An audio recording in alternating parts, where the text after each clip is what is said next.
දවස්වල ළමයි ගොඩක් අය අහනවා මේ බයෝ වලට. හරිද? බයෝ ගොඩක් අයට ටිකක් ඒ කියන්නේ මේ පොඩ්ඩක් බයෝ කියන එක සබ්ජෙක්ට් එක මේ දවස්වල ටිකක් නෙමෙයි හොඳටම සමහර අයට මගේ ඇරිලානේ තියෙන්නේ. මගේ ඇරිලා කියන්නේ ටිකක් කෙලවිලා වගේනේ. අපි ඔයාලගේ වචනෙම කිව්වොත් කෙලවිලා වගේනේ. ඔන්න ඒ නිසා ගොඩක් කට්ටිය අහනවා මේ කාලය ඇතුළත හරි මේ මාස එකමාරක්නේ තව තියෙන්නේ. එතකොට මේ මාස එකමාර ඇතුළත අපිට බයෝ වලට දෙයක් කරගන්න පුළුවන්ද කියලා.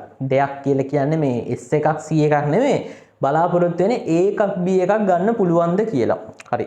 මෙහෙම දෙයක් තියෙනවා. මොකුත්ම නොකර ඉන්නවා කියලා හිතන්නකෝ ඔයා. මං අය විතින් අර කියන්නේ වටෙන් යන්නේ නැතුව කෙලින්ම ඒ කියන්නේ ප්‍රශ්න වලට අර කටින්ම කටටම උත්තර දීලා මම ඒ ඉතුරු ටික කියාගෙන යන්න. හරිද? නිකන් බොරුවට අය වටේ යවලා නිකන් ඔයාලගේ කාලේ නාස්ති කරන්න ඕනේ නෑනේ. ඔයා මෙහෙම අහනවනම් ඔයා මේ දක්වා කිසිම වැඩක් නොකර හිටපු කෙනෙක් නම් මම බයෝ ගැන කියන්නේ. ඔයා මේ දක්වා කිසිම වැඩක් නොකර හිටපු කෙනෙක් නම් බයෝපත ජීවිතේට අල්ලපු නැති කෙනෙක් මගෙන් ඇවිල්ලා අහනවනම් මේ මාසෙකමාර එකක් B එකක් ගන්න පුළුවන්ද කියලා අනේ බෑ ඉතින්. හරිද? එහෙම කෙනෙක් ඔයා මේ වීඩියෝ එක බලනවා නම් බලන්න එපා. මේ කිසිම තේරුමක් නැහැ. ඔයා වෙනුවෙන් කියන්නේ කලින් වීඩියෝ එකක් දාලාදී ඔයාට ඒ කියන්නේ සාමාන්‍ය S එකක් C එකක් හරි ගන්න පුළුවන් විදිහට. හරිද? එහෙම කෙනෙක්ට එකක් B එකක් ගන්න බෑ. මං හිතන්නේ එහෙම කෙනෙක් මේ වීඩියෝ එක බලයි කියලා. හරිද? කියන්නේ කිසිම දෙයක් නොකරපු කෙනෙක්. කියන්නේ කිසිම දෙයක් අල්ලලාවත් නැති. එහෙම කොහොමද ඉතින් මාස එකමාරෙන් මවන්නයි මේකනේ. එහෙම ගන්න බෑ. හරිද? ඒක තමයි පළවෙනි කතාව. මොන සක්කරයක් මොන විදිහට කිව්වොත් එහෙම ගන්න බෑ. බය වලට එකක් B එකක් ගන්නවා කියන එක හරි සංකීර්ණ වැඩක්. ඒක කරන්න බෑ කිසිම දෙයක් නොකර හිටපු කෙනෙක්ට මම මාසකම. හැබැයි සාමාන්‍ය විදිහට වැඩ ටික කරගෙන ආව කෙනෙකුට සාමාන්‍ය තත්ත්වයකට මොකක් හරි දෙයක් කරපුවාපු ටච් එකේ ආව කෙනෙකුට ක්ලාස් එකකට හරි ගිහිල්ලා අහගෙන හරි හිටපු කෙනෙක්ට දෙයක් කරගන්න පුළුවන්. මහන්සි වෙන්න ඕනේ. මම කියලා දෙන්නම් මොනවද කරන්න ඕනේ දේවල් කියලා. හරිද? ඊට පස්සේ දැන් සමහරව අහනවා මේ දැන් කෙමිස්ට්‍රි ෆිසික්ස් වලට එහෙම කරන්න පුළුවන්ද මේ මාසෙන් එකක් B එකක් ගන්න පුළුවන්ද? ඇත්තම කතාව නිකන් අපි විහිළු කතා කරන්න ඕනේ නෑනේ. මාසෙන් කමාරෙන් සාමාන්‍යයෙන් දැන් ඔය S එකක වගේ මට්ටමක ඉඳලා ඒකක B එකකට යන්න මාසෙන් නම් අමාරුයි ෆිසික්ස් වලට කෙමිස්ට්‍රි වලට. හරිද? ඔයාට ඉතින් මම දැකලා මම දකිනවා ඉතින් ඕන තරම් වීඩියෝස්. හරිද? මාසෙන් A ගන්න අපේ පන්තියට එන්න මාසෙන් A ගාරම් දෙනවා. අරකයි මේකයි කිගේ ෆිසික්ස් කෙමිස්ට්‍රි ක්ලාස් මම දැකලා තියෙනවා. ඉතින් ඔව්වා ඕක විවේචනය කරන්න බෑ. ඊට පස්සේ යටින් ඊට පස්සේ දායක සභාවට ඉපර වෙනවනේ. හරිද? මේ ඒ වගේ දේවල් තියෙනවා ඉතින්. හරිද? ඒ කියන්නේ ඒක පොඩක් ඔයාම වට මොලයක් තියෙනවානේ. බත්නේ මෙච්චර කාලයක් කෑවේනේ. පොඩක් හිතලා බලන්න මේ එහෙම කරන්න පුළුවන්ද කියලා. ඇත්තටම අපි අවංකවම දෙයකට කියන්නේ අපි ඇත්ත හැටි සැටියෙන් දැනගන්න ඕනේ. හරිද? ඒ කියන්නේ ෆිසික්ස් වලට සාමාන්‍ය ෆිසික්ස් වලට කෙමිස්ට්‍රි වලට අපි ඒකක් ගන්නවා නම් අපි කාලයක් තිස්සේ ඒකට ප්‍රැක්ටිස් වෙන්න ඕනේ. හරිද? ප්‍රැක්ටිස් එක කියන එක ඕනනේ සබ්ජෙක්ට් දෙකට. දැන් බයෝ වලට නම් තියෙන දේ පාඩම් කරගෙන ගිහිල්ලා ලියන්න ඕනේ. එහෙම ලියන්න බෑ. අපි අර ක්‍රමේ තියෙනවා. නමුත් අර ප්‍රැක්ටිස් කියන එක බයෝ වලට ප්‍රැක්ටිස් වෙනවා කියන එකට වඩා බයෝ වල තියෙන පාඩම් කරනවා කියන එක. තේරුම් ගැනීම සහ පාඩම් කරනවා කියන දෙක. හැබැයි ෆිසික්ස් කෙමිස්ට්‍රි වල ගොඩක් වෙලාවට තියෙන තේරුම් ගන්න ඕනේ, පාඩම් කරන්න ඕනේ. ඒ වගේම ඒහා සමානව ටයිමින් සහ ප්‍රැක්ටිස් වීම කියන එක දෙක ඒ සමානව තිබ්බට වඩා තියෙනවා. ඔයාලට කොහෙද ප්‍රැක්ටිස් කරන්න ටයිමින් කරන්න වෙලාව ගොඩක් අයට මේ දවස් 7ේම පන්තිනේ. හරිද? ඉතින් ඒක ඔයා එක මැනේජ් කර ගන්න ඕනේ. ඒකට ගුරුවරුන්ට මොකොත් කියලා වැඩක් නැහැ. මොකද ගුරුවරු ටියුෂන් ගුරුවරු ඒගොල්ලෝ ඉතින් පන්ති දානවා. හරිද? කරන්න දෙයක් නැහැ. ඒගොල්ලොන්ගේ වෘත්තියන එක.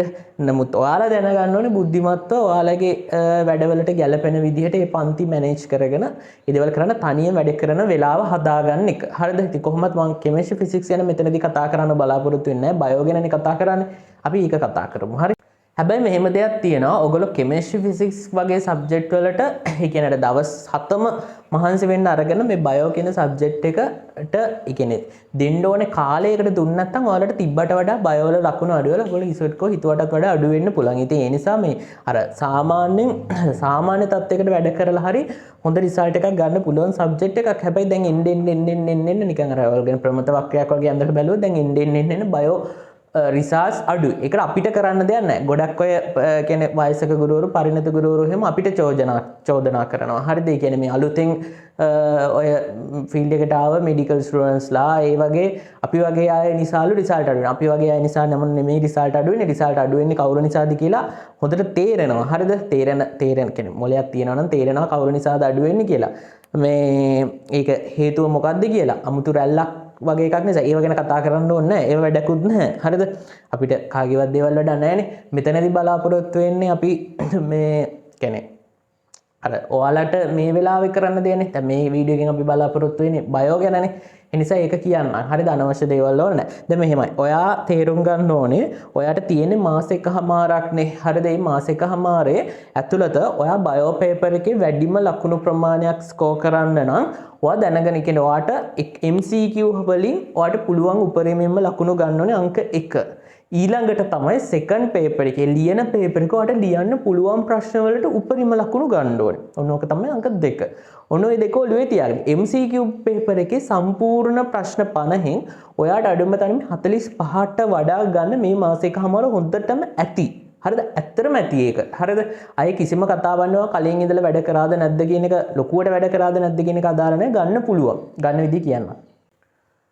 හරි එතකොට දැන් මම මේක මීට කලිනුත් වීඩියෝ එකක කියලා ඇති මේ ක්‍රමය මම ඔය කියලා දීලා ඇති ඔයාලට MCQ points හදන ක්‍රමයක් ගැන බයෝ වල. හරිද?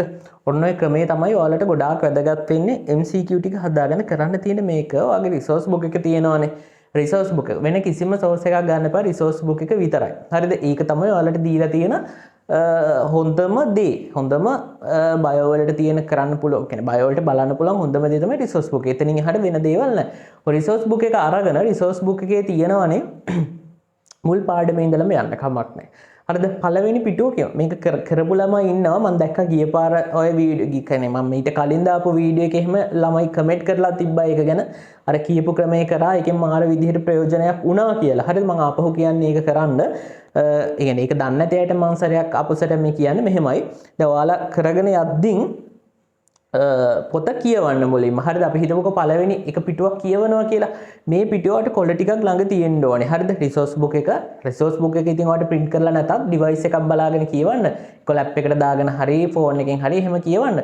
ලියන කොළ ටික තියාගන්න ළඟ. හරිද? මොන හරි කොළ ටිකක් ළඟ තියාගන්න. නැත්නම් පොතක් හරි කමන්නේ ළඟ තියාගන්න. පොතක් ගන්න සල්ලි නැත්නම් මේ වෙල දවස්වල ප්‍රශ්නනේ ඕනම කෙනෙක්ට ප්‍රශ්න තියෙන්න පුළුවන්. කොළ ටිකක් හරි ගන්න. හරිද? ඊට පස්සේ අරගෙන දැන් අරක කියවනවනේ resource book එක කියවනවනේ resource book එක කියවද්දී ළමයි ඔයාලට තේරෙනවා මෙන්න මේ කොටස ඒ කියන්නේ මේ කරුණ ඒ අදාළ පිටුවේ තියෙන අදාළ කරුණ නම් සාමාන්‍ය MCQ point එකක් විදියට අපෙන් අහන්න පුළුවන්. හරිද? නිකන් හිතනවා ඔයාලට කියවද්දී sense වෙනවා. ඒ sensation එක තියෙනවා ඔයාලා biomaths කරන ළමයිට තියෙනවා කොහොමද ඒ sensation නෑ කියලා කියන්න එපා තියෙනවා. හරිද? එතකොට ඔයාලට හිතන අන්නේ කරුණු ටික ලියන්න අර කොලේක ලියන්න. ඒ විදිහට කියව ලියන්න. එතකොට එක පිටුවක දෙකක් තුනක් වගේ කරුණු වලට සෙට් වෙන්න පුළුවන්.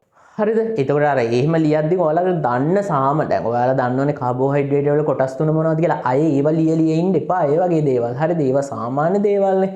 අර ඒ වගේ ඔයාට සාමාන්‍ය ඔයාගේ ඔළුවේ මතකේ තියෙන මතකෙන් අයින් වෙන්නේ නැති දේවල් අය ලියලිය උත්සාහ කරන්න එපා. අර විදිහට ලියාගෙන යන්න. ඔයා විශ්වාස කරන්න මම ඕක කරේ විභාගෙට සති දෙකක් විතර තියෙද්දි. හරිද? සති දෙකක් හෝ දවස් 10ක් වගේ ඇතුළත තමයි මම නම් කරේ.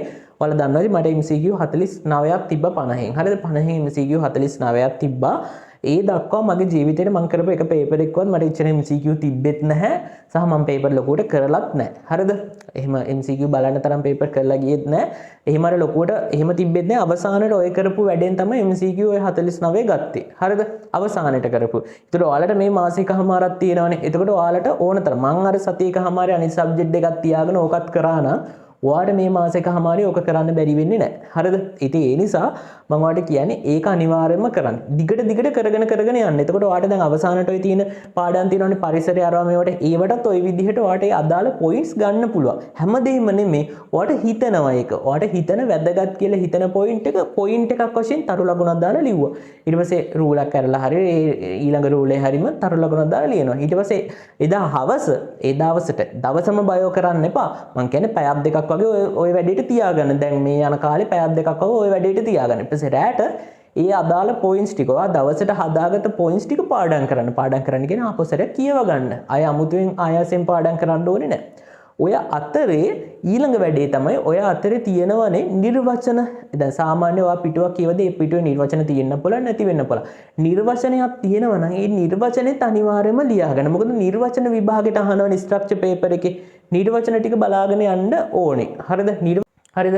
එතකොට මේ නිර්වචන ටිකත් ඒ විදිහට ලියගෙන අර පොයින්ට්ස් වැඩේ නම් අනිවාර්යයෙන්ම කරන්න මං ඒ කියන්නේ මං අර ඒ කියන්නේ ඒක සහතික වෙනවා ඔයාලා වැඩේ හරියට කරා නම් ඔයාලට අනිවාර්යයෙන්ම MCQ 45ට වඩා නම් ගහන්න පුළුවන් ওই පේපර් එකේ කිසිම ගේමක් නැතුව. ඒ වැඩේ හරියට කරනවා නම් හරිද? දැන් ඊට පස්සේ ඊළඟ එක තමයි සෙකන්ඩ් පේපර් එකට කොහොමද මහන්සි වෙන්නේ? සෙකන්ඩ් පේපර් එකට ඔයාට ඒ කියන්නේ දැන් අපි පන්තියේ මේ පන්ති මේ සැරේ පටන් ගත්ත පන්තියේ මේ සැප්තැම්බර් පන්තියේ අපි අනුමාන කියලා වැඩසටහනක් කරා. අනුමානත් එක්ක ස්පීඩ් ඩිවිෂන් එකක් කරනවා. ඊට පස්සේ ඊළඟ මාසේ තව අනුමාන ඒ කියන්නේ ඒවත් එක්කම පේපර්ස් යාඩ පොඩි වැඩසටහනක් කරනවා. ඒ වගේ මට එනවා නම් එන අය නම් දන්නවා නැත්නම් ඉතින් බලෙන් එන්න කියන්න බැහැනේ කාටවත්. හරිද? තාවත් එකයි නැතත් එකයි. කොහොම හරි දැන් අනුමාන කියලා කියන්නේ කොහොමත් අනුමාන නිශ්චිත නෙවෙයි. අපි අර ගෙස් කරන ඒවා කලින් අවුරුදු දෙකේ ඒව ටික හරි ගියා. ඉතින් ඒ විශ්වාසයෙන් මේ පාරත් කරන්නේ හරියන්න පුළුවන්. හරියන්න තියෙන chance එක වැඩි. හරියන්න පුළුවන්, වැරදෙන්න පුළුවන්. ඒවා ඉතින් ඇත්ත කතා කරන්න ඕනේ. අපි හැම වෙලෙම බොරු කියන්න හොඳ නැහැ ළමයිට. අම්මෝ මං කියනවා අනිවාර්යෙන්ම එනවා. ඒ නිසා එන්න කියලා මං ඒ වගේ පච ගහන්නේ නැහැ. හරිද? එන්න පුළුවන් chance එක වැඩි ඒ කියන දේවල්. ඉතින් ඒ නිසා ඒ අදාළ ළමයි ඇවිල්ලා එක කරනවා. ඒක හරි. ඒ වැඩන්න කොහොම හරි දැන් ඔයාලට සෙකන්ඩ් පේපර් එක වෙනුවෙන් මෙන්න මේ දේවල් ටික කරගෙන යන්න පුළුවන් මේ දවස්වල. හරිද? කරනවා නම් හරිද? කරනවා නම් කරන්න. ඔයාලට කරන්න පුළුවන් සෙකන්ඩ් පේපර් එකට දෙවනි පාඩම ඊට පස්සේ හතරවෙනි පාඩම ඒ කියන්නේ ශාකේ පාඩම ඊට පස්සේ සත්වයා පාඩම. ඔන්න ඔය පාඩම් තුනෙන් ඔයාලට ඒ කියන්නේ A එකක් B එකකට යන්න උනත් රචනා ප්‍රශ්න ටික ගොඩ දාගන්න පුළුවන්. අනිත් පාඩම් නැතු වුණත්. හරිද? එසේ වලට මම කියන්නේ ඔන්න ඔය පාඩම් ටික තව ඕනනම් ශුද්ධ ජීව විද්‍යා පාඩමත් ඔතෙන්ට අතුල් කරගන්න. ඔන්න ඔය පාඩම් ටික ඔයාලට හිතන විදිහට එයි කියලා හිතන ඒ කියන්නේ එයි කියලා හිතන නෙමෙයි අතරම රචනා ප්‍රශ්න එන්න පුළුවන් තැන් තියෙනවානේ පාඩම් පෙරලගෙන යද්දි. දැන් අපි උදාහරණයක් විදිහට ශාකේ පාඩම ගමුකෝ. ශාකේ පාඩම ඔයගොල්ලෝ පෙරලගෙන යද්දි ඔයාලට හිතනවා විභාජකවල විවිධත්වය ගැන මොන හරි ප්‍රශ්නයක් අපිට ඒ කියන්නේ ප්‍රශ්නේ එන්න පුළුවන් තරම්. මේ පාර එනවද නැද්ද කියන එක ඔයා ගෙස් කරන්න යන්න එපා. මම ඔයාලට කියන්නේ ඒ කියන්නේ පොතේ තියෙන රචනා ප්‍රශ්න අහන්න පුළුවන් තැන් රචන ඒ කියන්නේ ඊ අදාළ තැන් රචනා ප්‍රශ්න අනුසාරයෙන් ඔයා එක්ක මාකින් එක ලියන්න ටක් ගාලා ලියන්න විනාඩි 15ක් වගේ ඇතුළත ලියන්න. හරිද? දැන් දවස් ගොඩක් තියෙනවානේ අපිට මාසයක් ඇතුළත මේ වැඩ ටික කරත් මොකද මාස එකමාරක් තියෙනවානේ. හරිද? එතකොට මේ අදාළ පාඩම් ටිකේ රචනා ප්‍රශ්න ටික දවසකට පුළුවන් තරමක් හදාගන්න. ඒව ටික ආපහු කියවන්න. අර රචනා ප්‍රශ්න කිස් කළා. එහෙම නැතුව රටේ නැති ප්‍රශ්න හොය මාකින් හොය පිස්සු නටාගෙන ඒ වැඩ කරන්න දැන් ගිය මාසේ මගේ පන්ති ආව ළමයිට රචනා ප්‍රශ්න සෙට් එකක්ම දුන්නා. ඒ කියන විදිහට හැම පාඩමෙන්ම හදපු ඒගොල්ලෝ ළඟ නේක තියෙනවා. දැන් ඔයාට ඒක නැත්තම් මේ වීඩියෝ එක බලනවාට ඒක නැත්තම් මේ මට ඉතින් මෙහෙම මට ඒක නිකන් දෙන්න බෑනේ. ඔයාට තේරෙනවනේ. ඒ කියන්නේ සල්ලි ගෙවලා පන්තිට ආව ළමයිට දුන්නා. නැති අයට ඉතින් නිකන් මට එහෙම දෙන්න බෑ. නිකන් දෙන්නත් බෑ දේවල් අගේකුත් නෑනේ. හරිද? මං ආයේ කියන්නේ ඔයාට ඒක සල්ලි දීලා ගන්න කියලා. එහෙම පිස්සු කතන්දර නෙමෙයි මේ කියන්නේ. ඔයාට අර විදිහට එක හදා ගන්න පුළුවන්. ඒ කියන්නේ තේරෙනවද? ඒ කියන්නේ රිසර්ච් බුක් එක බලලා මාකින්ස් ඒ විදිහට ලියලා හදා ගන්න පුළුවන් මේ කාලේ. ඉක්මනට කරන්න ඕනේ හැබැයි ඒකයි මම ඔයාලට කියන්නේ මේ සබ්ජෙක්ට් එකට වෙලාව තියාගන්න. අනිත් සබ්ජෙක්ට් එක විතරක් කරන්න ගියොත් ඕක අනිවාර්යයෙන්ම S එකක් ෆේල් මට්ටමේ තමයි නවතින්න වෙන්නේ. ඔයාලට කොච්චර අනිත් දෙක ඒ දෙකක් ගත්තත් වැඩ නැහැ. ඔකට S එකක් තිබිලා F එකක් උඩ එතනිනුත් ඉවරයි. වගේ සෙට් එක පල්ලෙහාටම එනවා. හරිද? ඒ නිසා මේ සබ්ජෙක්ට් එකත් ඉහළට අරගන්න නොසලකා හරින්න ඕනේ සබ්ජෙක්ට් එකක් නෙමෙයි. ගොඩාක්ම වැදගත් සබ්ජෙක්ට් එකක්. හරිද? බයෝ කියන්නේ. එතකොට එහෙම තමයි ඕකට කරගන්න වෙන්නේ. ඔන්න ඔය වැඩ ටික කරගෙන යන්න මේ මාස එකමාරේ ඔයා හිතනවට වඩා රිසල්ට් එකක් ගන්න පුළුවන්. හරිද? try කරලා බලන්න. try කරොත් හොඳ රිසල්ට් එකක් ගන්න පුළුවන්.